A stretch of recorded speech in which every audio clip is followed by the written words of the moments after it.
Hi, everybody. I hope you've had a great winter break, first of all. I know that's almost, well, it is over. I hope that was good, and I hope that you're ready for the last several weeks of class. We're finishing a week now, and you turned in papers this week, and I wanted to give you some feedback on those papers as a whole. You all have individual feedback, obviously, on each paper, but I did want to give you some collective feedback, and also some tips for the rough draft that you'll be finishing up this week and submitting on Sunday. First of all, things I really liked about your papers. You guys were really good with supporting detail. It can be really hard, and there were some individual instances where there's supporting detail that seemed to be missing. But as a whole, your supporting detail was much improved from previous papers. You used the books, you used the articles, and not just you used them, you used useful things from them. You made sure you used useful information, and you incorporated it relatively well, and I'll get to that in a second. Also, your comparison skills, and this might sound silly, but it's very easy when you compare just to not contrast. But as a whole, you were contrasting as well, which is important, especially as we move into this last paper, well, your final paper, which is a comparison paper. Essentially, it's more than that. It's still an argument, but you are comparing two novels. But you guys did a great job of not just comparing, but contrasting as well, which is a key. Some things that I think could be a little bit stronger. And again, guys, I'm speaking across the board here, so it doesn't necessarily mean all of you have these issues, and some of you might have some issues I didn't mention here. But I'm talking about the majority.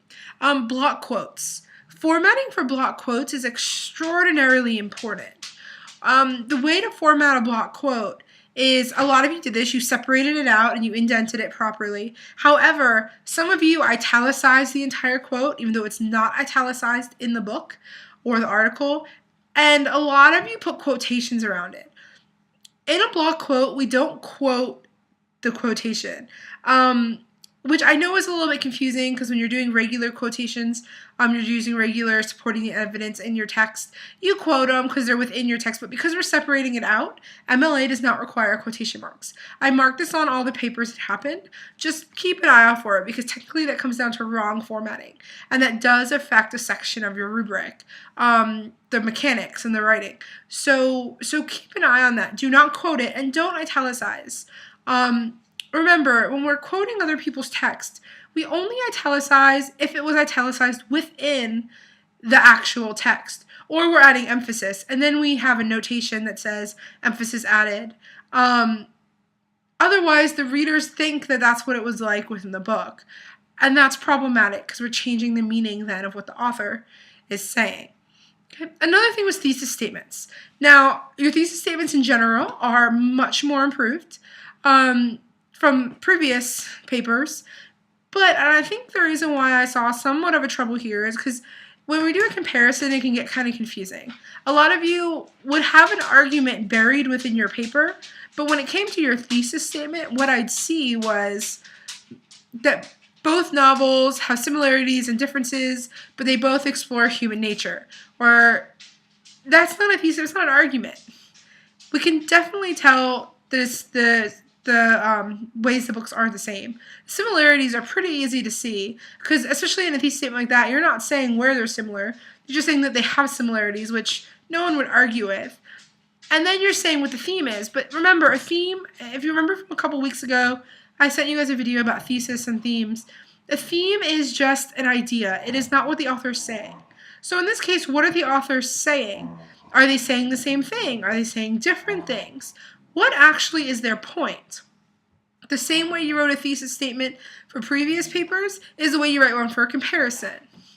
So for instance, and this isn't going to be a great one because I'm coming up with it off the top of my head, but a better thesis statement for a paper on human nature might go something like this. The Road and the Hunger Games both exhibit protagonists in severe situations that require major decisions, and while both authors show us both the good and bad of human nature, they're ultimately saying that humans will strive to do something good. You could argue because there's a lot of bad happening in these situations. There's cannibalism in the road. There's children killing children, not just because they're told to, but because they enjoy it, if you look at tributes from District 1 and District 2. But our protagonists are the main people of the story. They're the good guys. You can easily tell a story from the bad guy's point of view, right? The Hunger Games could have been told from the point of view of President Snow, and then we wouldn't necessarily see Katniss as a good guy. So who the author chose to tell the story from is really important. So in that case, making a thesis that says ultimately the authors choose to show that humans will rise to the occasion and do what's best to still help others is an argument, and it's very easily arguable, okay? So when you're writing your rough drafts, make sure you focus on that. Something else about supporting detail I did want to mention, and in general I said yes, supporting detail was great. You guys used it. I was really happy with it. But a lot of times after the analysis, when you got to the cultural concerns, supporting detail went out the window. Right? Part of this last paper, you had to talk about the cultural concerns or societal elements that these books are related to, or why we find them so popular. How are they kind of anchored in this time and place? And a lot of you said, oh, because of terrorism or something of the sort, which is great because, yeah, they can easily be linked to that. But they need to be a little bit more than that. So what I mean is, what else is there? What particular aspects of terrorism? Someone in their paper brought up specifically Syria and Iraq, and I think that was great. Someone else mentioned ISIS. Those things are useful because they're specific grounded events that we can say, oh, aha, I understand. I know what this is. Or if you're going to mention reality shows, if you're talking about one of the papers was about human consumption and greed, which was really interesting. And they mentioned reality shows. Well, Survivor is really similar to the Hunger Games, right? There's no killing and destroying people, but it's people kind of fighting to the death, to be the last man standing, to win some large amount of money. Granted, there are major differences. It's entertainment, but we eat this up. We love when people backstab each other and kind of try to ruin each other's lives, right? We like this. This is why these shows are so popular. So giving these specific shows might be useful. So carry your supporting evidence into the rest of the paper. But overall, guys, I was really proud of these papers. They're really good. They were solid. You guys have improved a lot since the earlier papers. And I know the road is difficult for a lot of readers. So it can be a difficult paper, difficult novel, content-wise and structure-wise. You have a rough draft of your final paper due this week, and I wanted to give you kind of a heads up on some things you want to make sure you do. Please make sure it's a complete rough draft, as complete as possible. Okay, if you haven't finished reading the Gone Girl, which you should be halfway through, but if you haven't finished reading it yet, write as much as you can. You might need to add more later. Also, make sure your citations are correct now. Remember, this is a graded rough draft. There is a rubric you can find. If you look on the module, you will find the rubric. So make sure it adheres to that, because that is how it'll be graded. It is also very similar to how your final paper is graded. So you will get a very good indication of what you need to do to make your final paper stronger.